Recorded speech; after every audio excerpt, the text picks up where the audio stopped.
ma formation d'œnologue ne m'a pas permis de m'intéresser à cette question de l'influence des minéraux sur le goût du vin.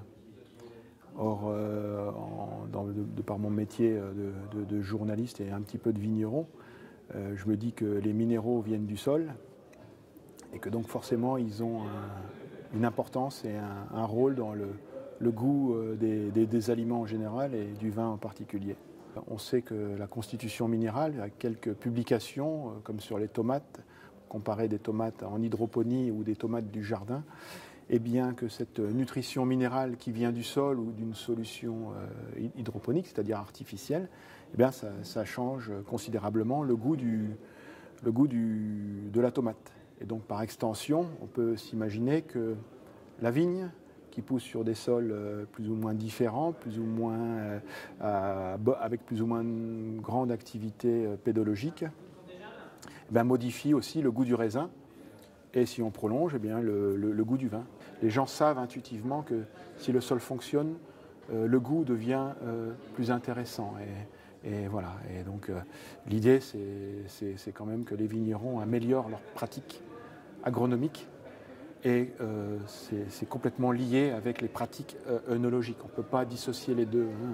C'est très important. Le choix de tel couvert, le choix de tel travail de sol, de telle charrue, peut avoir une incidence énorme sur, in fine, la constitution minérale du vin et l'expression minérale. Et l'idée plus globale, c'est quand même de donner des pistes de réflexion d'avenir à la viticulture champenoise, pour améliorer certaines identités qui lui permettent, au bout du compte, d'être non reproductibles, non duplicables, non copiables. La noblesse de la Champagne, c'est pas quelque chose qui a été acquis à la légère et de façon superficielle. Il y a une réalité, c'est que les vignerons, historiquement, plus qu'ailleurs, en Champagne, ont travaillé sur les questions de minéralisation.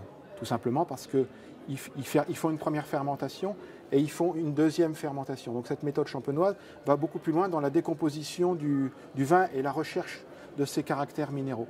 Alors aujourd'hui, la modernité étant, l'idée c'est de conserver ce capital qui, pour moi, a constitué les lettres de noblesse de la Champagne.